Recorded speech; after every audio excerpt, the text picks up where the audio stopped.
Yep.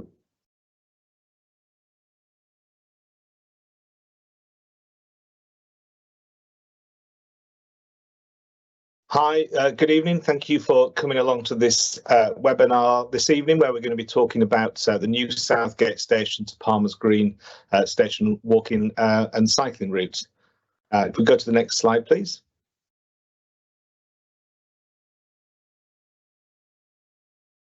So these are the things that we're going to run through over the next sort of 20-30 minutes, depending on the number of questions. So we'll do a little bit of welcome and housekeeping. I'll then provide a short overview of the Journeys and Places programme, and then I'll hand over to my colleague Ryan, who will go through an overview of the route, and then another colleague, Liz, who will talk a little bit about comms and engagement, and back to Ryan for key next steps, and then we'll cover questions. Colleagues will introduce themselves as they go along. By way of introduction for myself, my name is Richard Easton, and I'm the Journeys and Places Programme Director. So this is one of the projects that falls within my area of responsibility.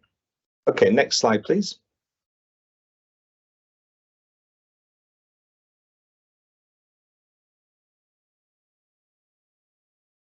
So a little bit of housekeeping before we start. So you should be able to see a question and answer function as part of this webinar. So we'll be answering questions once we've gone through the presentation, and if, as and when you've got them, do put them into the chat and we can start to look through them during the presentation as well. And then following the webinar, we'll review our frequently asked questions section on the project page and update that with some common things that we've heard this evening. We won't be publishing the questions and the comments, but we will be looking at them all. So I would ask, there's quite a few of you here, I'd ask that if you've got questions and comments, that you separate them out. So if you just want to provide us with a comment or an observation or some feedback as part of the engagement, then by all means post that. If you've got specific questions that you'd like to us to address this evening, then post those separately. And if you've got multiple questions, it's helpful if you could just post those individually, and that just helps us sort through those as we're presenting and addressing the questions. So we are recording tonight's webinar, and that'll get published onto the project page. So again, that it will only be the presenters and the slides that can be seen. So don't worry about that. There'll be, your questions and things won't get published on the recording, but of course our answers will. And just a reminder that the engagement is ongoing, so there's continued opportunity to put your ideas and your issues and opportunities on the map, and that's open until the 7th of May. So hopefully that all makes sense and everybody's happy with that. We'll move on to the next slide. So just a little bit about the Journeys and Places programme, formerly known as the Healthy Streets programme, but we've changed our name relatively recently. We're still delivering the same projects, the same type of objectives, but we've taken on a more local identity where we can reflect more the community that we're serving. If we go to the next slide, just talk through really a few of the reasons why the programme exists. So you can see these for yourself on the screen, and these are some of the challenges and the problems that the programme is trying to respond to. And essentially what we're looking at doing is, as well as enhancing the quality and feel of our public spaces, particularly our town centres where we want people to visit more, we're also looking at how we can introduce more transport options and choices for people and encourage more and more people into the longer term to travel more actively and therefore more sustainably. We've divided the programme up into sort of 4 areas. So the first area is, and I think we'll just move on to the next slide. I think there's a slight lag for me, so apologies. Is what this project is about. So this project falls into this area, which is about delivering a walking and cycling network. So what's important, like any transport network, you've got to have different routes that connect up to each other. And that's not to say that people will be, we're trying to facilitate people who are cycling, in this instance, from New Southgate station to Palmer's Green Station, but this route forms part of the wider network that we're developing, and we can already see that network starting to grow in the borough, and we've been running a number of engagements recently showing how we envisage that network becoming denser in the future, and people will arrive and depart that network at different locations. But from a project and a delivery point of view, we need to establish start and end points to these types of projects. So this project very much falls into delivering a walking and cycling network. On the next slide, we've got let that come through. So as I mentioned, town centre projects. So we've got a number of those and a number of different initiatives that are happening. A key one is some of the work that we've been looking at in Enfield Town, and we've got a comprehensive project page on that project. We hope to move that forward another step further this year. But we also have a number of smaller town centre initiatives and projects happening as well. So enhancing our town centres, encouraging more people to visit those more often, stay there longer, and ultimately spend more as well as we support the local economy.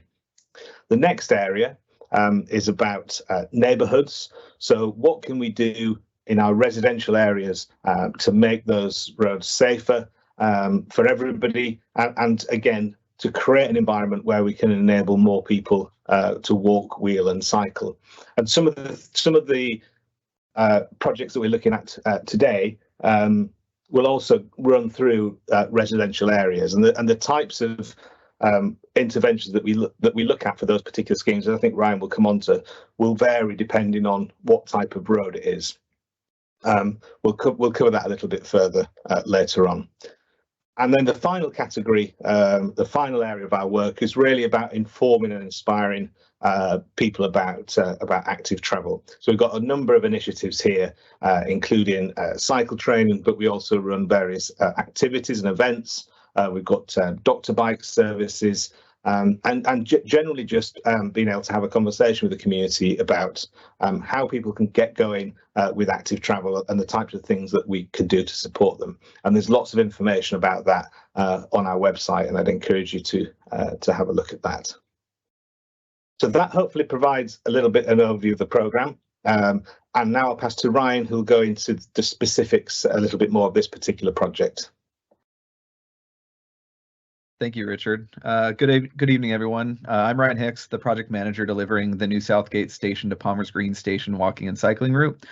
This project is currently at a very early stage, and thus we're exploring options on helping us deliver this route. Any issues or ideas that we are raised by the community can help shape our future designs. And we will start here by looking at the objectives. The first objective of this project is to expand the active travel network and create a route that links New Southgate Station, Arnos Grove Station, and Palmer's Green Station to one another and nearby cycle infrastructure. The second one will be to create healthier streets in Enfield for all road users to walk, wheel, and cycle, which aligns with the healthy street indicators. And lastly, we want to contribute towards a long-term increase in levels of active travel, both along the route and as part of a wider borough network. So next, we're going to look at some key areas within the or near the project limits. From the previous slide, I mentioned that we would like to link New Southgate, Arnos Grove, and Palmer's Green stations to the active network. New Southgate Station can be seen at the left-hand side of this image, and you can see Arnos Grove Station just northeast of there. Palmer's Green Station can be seen in the upper right. And then Cycleway 20, which is an existing piece of infrastructure, can be seen on the right-hand side, which is in blue, and it runs north to south. Another priority for us is to connect to the Fox Lane quieter neighborhood, which is shown in orange at the top of the map. Connections to Bowes primary area quieter neighborhood are also being explored, and it can be seen in the bottom of the page in red. Lastly, Arnos Grove and Broomfield Park can be seen in the center of the image, and connections to these parks would be important as we would like to provide a safe access to visiting these areas. As this project is at an early stage, we don't quite yet know what the exact route alignment is going to be. The alignment on the screen which I'm showing here, is just an example of route, but other alignments can be considered. The solid line shows one alignment that stays along the carriageway for the entirety of the route, and the dashed line shows a variation where a portion of the route can run through Arnis Park. These are just two possible alignments to be explored. However, this route is, there's many other options that we need to look into. This route is likely to traverse between main roads and residential streets, which will require a mixture of cycling infrastructure. Some examples of cycling infrastructure are segregated cycle tracks and quiet mixed traffic streets. So this slide, we're going to go through two of those options that I mentioned. So the on the left is an example of the quiet mixed traffic street.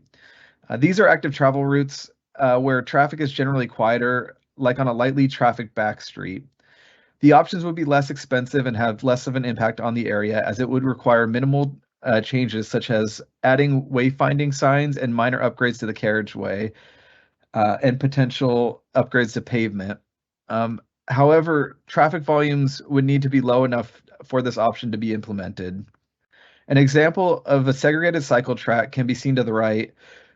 This would separate cyclists from motor vehicles by creating a protected lane that would be reserved only for cyclists. However, this would mean the existing road would require a higher level of modifications. This option is usually reserved for roads with higher traffic or where safety is a concern. So next, we're going to look at the Equalities Act 2010.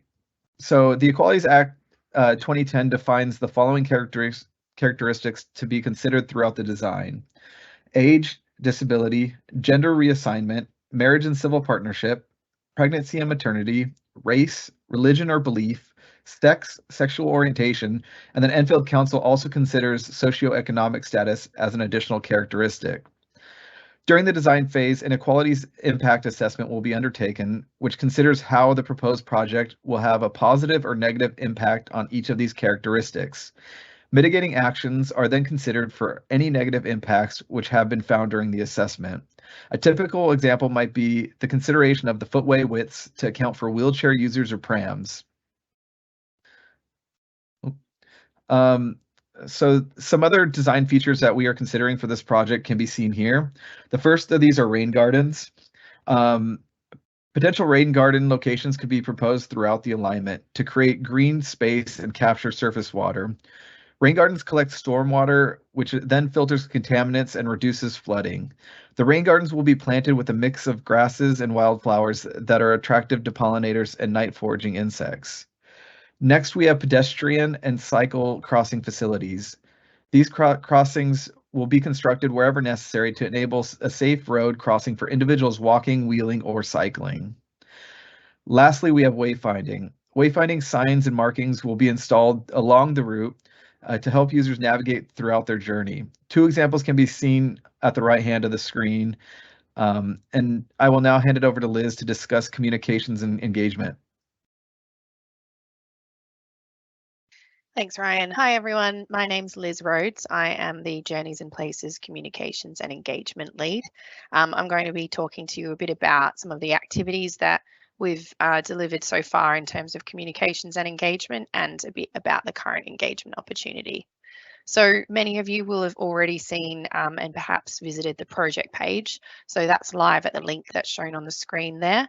That is a project page hosted on the Let's Talk Enfield website. So that is the one of the council's places to go to find information on various projects, specifically Journeys and Places projects and some others, and find various engagement opportunities there. We've got a map open at the moment, which is to collect ideas, issues and comments through. So that's been mentioned already tonight, but that is still open until Sunday, the 7th of May. So please do check it out if you haven't already. There's lots of ideas and issues that have been shared already, and that's been really great to see. We have delivered a letter to residents and businesses in the area along the proposed route. So that was delivered a few weeks ago, detailing information about the engagement opportunity. We've also been promoting this opportunity through our social media pages, so the Journeys and Places Facebook and Twitter pages, as well as Enfield Council's social media channels.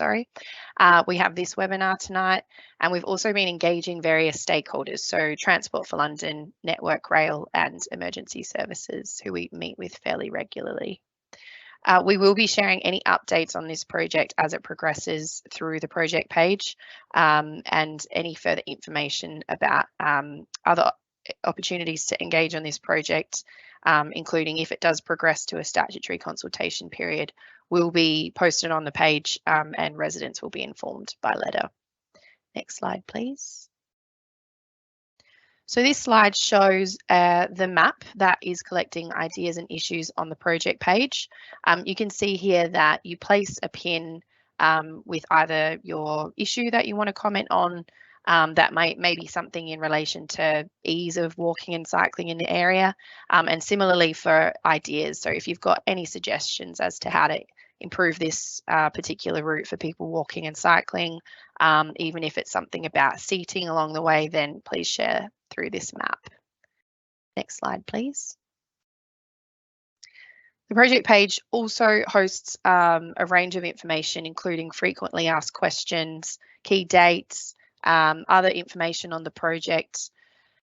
It hosts the map, as I've been talking about, and it will also host any key documents such as plans, notices of traffic orders, and of course, like I've mentioned as well, project updates.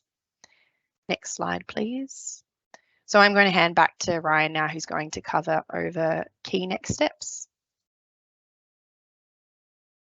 Yeah, so the key next steps are outlined on this slide. Following the engagement closing on the 7th of May, we're going to analyze this information that is provided to us, and this will help us finalize the feasibility designs. Further design and development and construction is subject to funding, so dates for these activities are listed as to be confirmed currently. Now I would like to take this opportunity to thank everyone who is listening to this presentation, but I will now hand it over to Richard Eason to facilitate the Q&A session.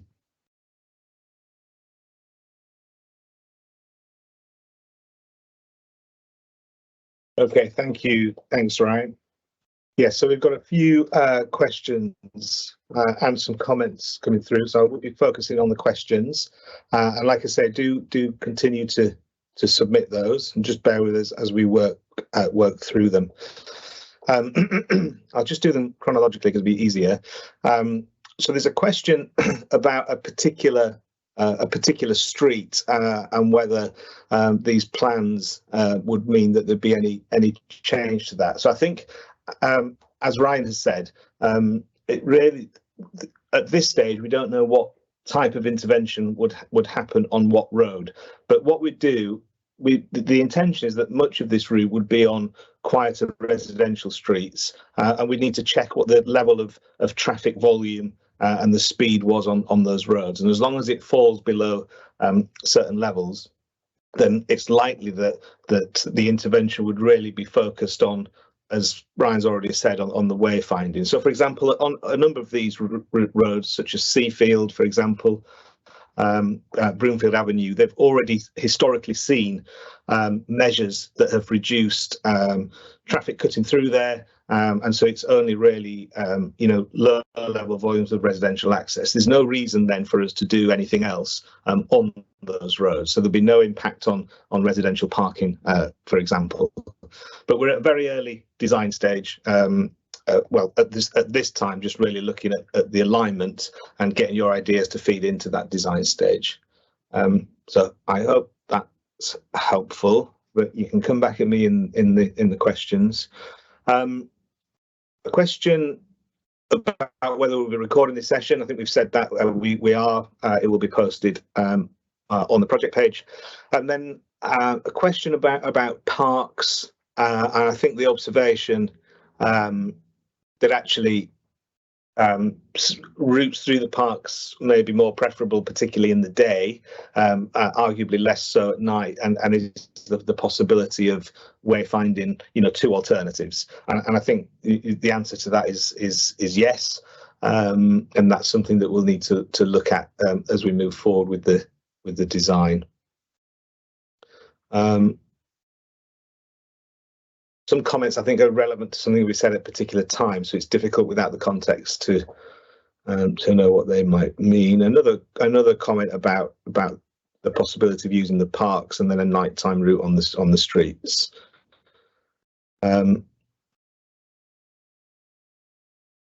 Ryan, a question here, maybe I hand this to you, about connecting more directly to the Fox Lane quieter neighbourhood. Do you want to take that one? Yeah, so the priority for us is to connect to that neighborhood. So I believe there's Old Park Road there. We also have a future route that we're looking at there, and I think we will be providing a connection to there because, as I said earlier, Fox Lane is a priority to connect to. Okay, great. And then that will any subsequent routes then can be connected to this one. Another more of a comment about the importance of connecting to cycleway 20 on Green Lane. So I think it's just worth emphasising that it's important when we look at these, and as we said at the beginning, we're trying to look at building a network here, and it's important that the network, that each route connects to something else, and that it connects to key destinations like train stations and town centres. So that's what we're in the process of doing, is building that network. I think some comment around, well, it sounds like you've already decided to do it. Well, what's the council's taken the position and has already decided that it wants to develop and expand an active travel network. So we're not really discussing the merits of that or otherwise. That's something that the council set out in line with London policy and UK national policy, that we want to enable more people to walk and cycle more, and we know that the key barrier really to more people taking up cycling, particularly for those short journeys, is their fear of sharing the roads with lots of motor traffic. So yes, we want to look at developing a network. Yes, we think that connecting some of these key transport hubs into that network is right. Is this the exact alignment?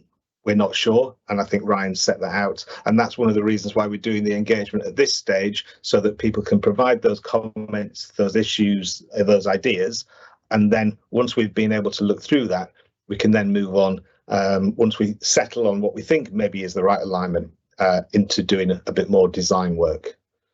Some suggestions of different groups to engage with, and again, I think worth reiterating that this is very, very early stages. We've only got the funding at this time to carry out this early stage of work, and then we need to package this up and then have further conversations with Transport for London about releasing any further work to do that design exploration, and then ultimately, some way off, if it gets to that point, the funding to actually deliver this cycle route. So there's nothing imminent happening here, but we want to start this conversation early and start this thinking early. And if and when we do move through those subsequent stages, then there'd be more engagement with the community on those specific plans, which would then lead into the formal statutory consultation that we're required to do when we're much closer towards actually then looking to deliver the project.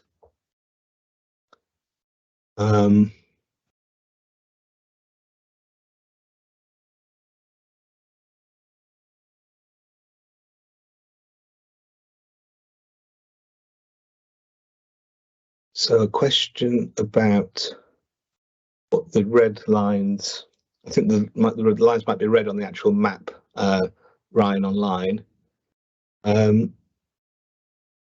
So whether there's any impact on car journeys along that line. Do you want to talk to that again? It depends on what the design interventions are. Some of those roads on that line are already you can't drive along them anyway, but do you want to add anything, Ryan? Yeah, I mean, it's something that we're going to be monitoring, and we'll have to get traffic volumes and measure that throughout the process, just to understand what traffic is doing. So that is something that we will be monitoring and understanding how traffic is actually flowing through those areas. Okay.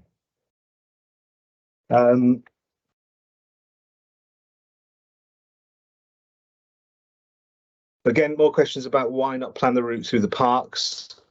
Oh no, this is a slightly different point, I think. Why not plan the route to maximise the route through Arnos Park, which we've talked about, and then using Waterfall Road through to Broomfield Park via Wilmer Way. So just comments on alternative alignments, which we can take a look at.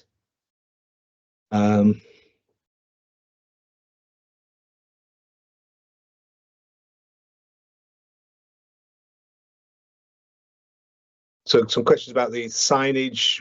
We have got some Enfield Greenway signage. What we'd hope to do with these routes is look to incorporate the TfL branded cycleway signs, which I think are good because they include time destinations to key points. Question about whether we'll be if what would happen if residents reject the proposal. So again, this is early engagement to ask for your ideas to help shape what a route might look like between connecting these areas. So it's about shaping the plan to build a borough-wide network rather than asking whether we should or not be building a borough-wide active travel network. But again, the alignment, what this route looks like, we're interested in hearing views. Car charging points. Sorry, Ryan, I'm taking all the questions, but some of them are a bit broader as well. So car charging points, the council's looking at rolling more of those out, and that's certainly something that we'd want to work with colleagues on. Will we be holding any in-person engagement events? People concerned about the potential exclusion for digital ones, and yes, if and when we move through that phase and we start to look at some specific designs, because another thing that I've seen, concerns raised or observations made that there's nothing actually specifically to comment on, and that's because we haven't got to that design stage yet. So we want to get people's views to inform that process. As we've got more specific plans as a future stage, then yes, I'm sure we'd start to hold some in-person events. I think with this, people we've written to certainly people along this broad alignment, and they can share their views. They can write back into us with their views as well.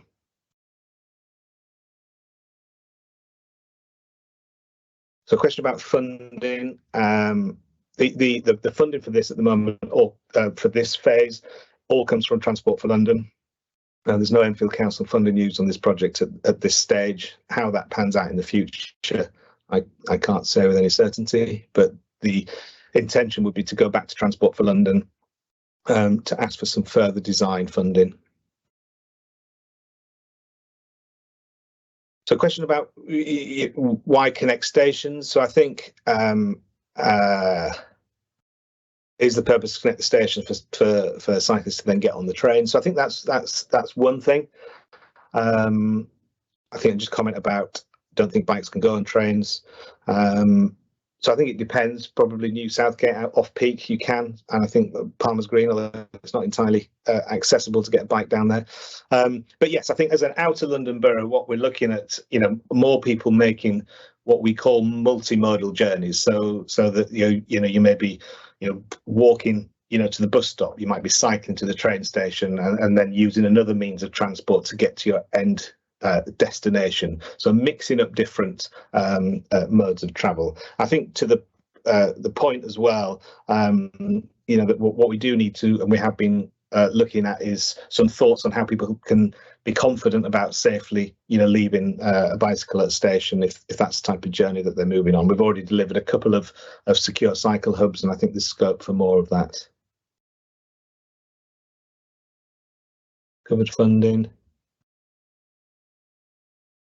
So there's a couple of questions about, well, how many people want to use this? How many people are using it at the moment? And as we've said before, what we're trying to do is get vastly more numbers of people who are going to be travelling actively. So in 20 years' time, fundamentally, we've changed how people move around the borough, particularly for these very short journeys, because our roads have not got the capacity to enable everyone to just choose to use private cars for very short journeys, which could easily be made by other means. So what we're doing is we're creating a network that will induce, if you like, enable more people to make that choice in the future. It's not a matter of creating facilities for people who are already cycling, often the brave and the few, where we haven't got dedicated infrastructure. So it's really about enabling a whole range of people who are not cycling now to be able to choose to do that in the future. And again, with these walking and cycling routes, we're not just looking at, although we're looking at a linear route and looking at routes that people cycling may take, we're also looking at some of these key junctions, as we've delivered with a number of recent projects, where we can look to improve the pedestrian environment as well, so that we're enabling, whether you're walking or cycling, better access across some of the busier roads that form part of these routes. We don't check question about traffic flows. Why haven't we checked them already? That's something that comes further down the line once we're starting to think we've got some confidence on route alignment.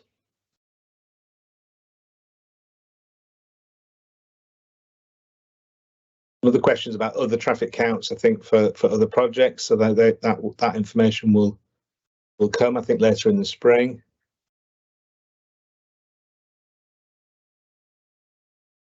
I'm not selecting the questions, I'm just running through them and reading them out. So in terms of when the route would be open, as I said, we've no certainty of when this and if this route would even be built. So we're currently looking at this early design. If we can get some more funding this year to develop that design, that would be great. I think any build would be beyond that.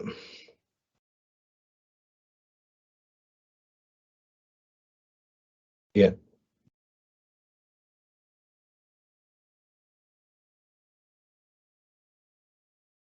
Again, we don't know what the design will be like on each individual road. So some people asking quite specific questions. Again, so someone asking about Alderman's Hill and whether that will be segregated. So the level of whether we need to provide segregated cycling facilities is all down to the level of volume and the speed of traffic. So a road that's got very little traffic, like Seafield, is unlikely to see any change.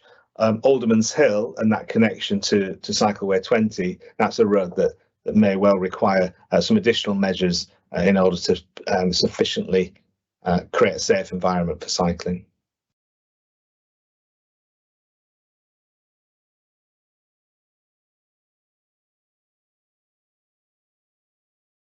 I think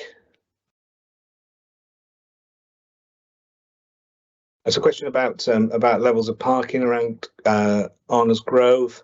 So that would be something we look at, particularly with the closure of the car park. So that would need to be considered.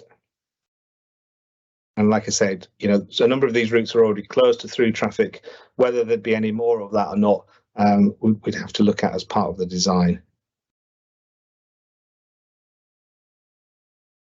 And suggestions about liaison with Barnet about extending these routes further to the west. So yes, that's something that we are having some early discussions with our colleagues in other boroughs. Just need to make sure that that's happening with this one, Ryan.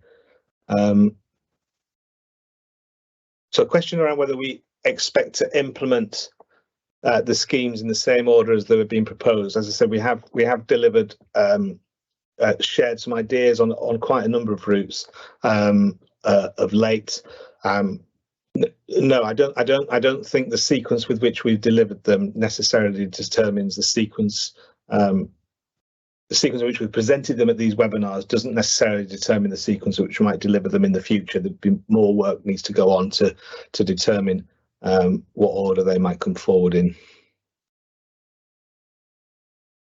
Yeah, no final decisions on this yet.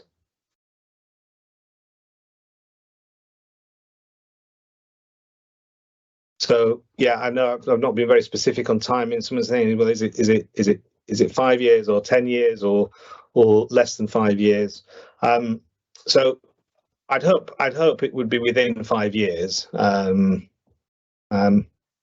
I think that's more realistic, but it might be closer to the 5 than 1.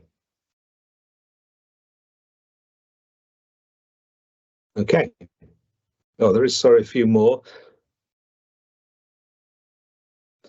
Yeah, so a question about whether the whole route needs to be implemented or whether certain aspects of it could go ahead. And I think the answer to that is yes, it could be done. Some of these things can be done incrementally, depending on, again, how much funding is available. So if there's a particular location where we might not have the money to do everything, but we've got money to bring forward some improvement that would incrementally contribute towards the development of the route, then that could and should be something that we consider. And then a question about why we don't just make all residential roads 20 miles an hour. So I think 20-mile-an-hour roads would play a part in these schemes, and it might be that some 20-mile-an-hour areas are brought forward outside of these schemes as well. So I think there's a wider piece of work to be done on that. So we haven't got any specific costs at this stage. That depends on the design, which will come later. So a question about where priority lies. I think in terms of, delivering a network, an active travel network, then it's about joining up all of the different infrastructure that we've put in and creating these key connections to add in these other town centres and our transport hubs. But yeah, we've got priority routes and links in the east of the borough and of the west of the borough, and we want to create those links in between as well.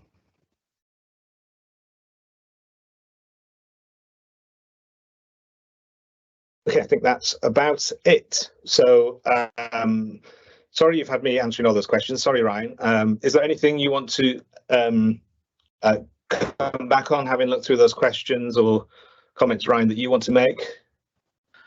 I think you handled them well. I don't think I really have anything to add at this time. Okay. Well, thank you very much for your participation. We've had quite a few attending. Hopefully, we got through a lot of your questions. I appreciate that not everything, there's no certainty around a good number of these things. That's just the nature of being at such an early stage and wanting to invite ideas and suggestions and comments from the community at this stage, and this will help us inform things as things develop.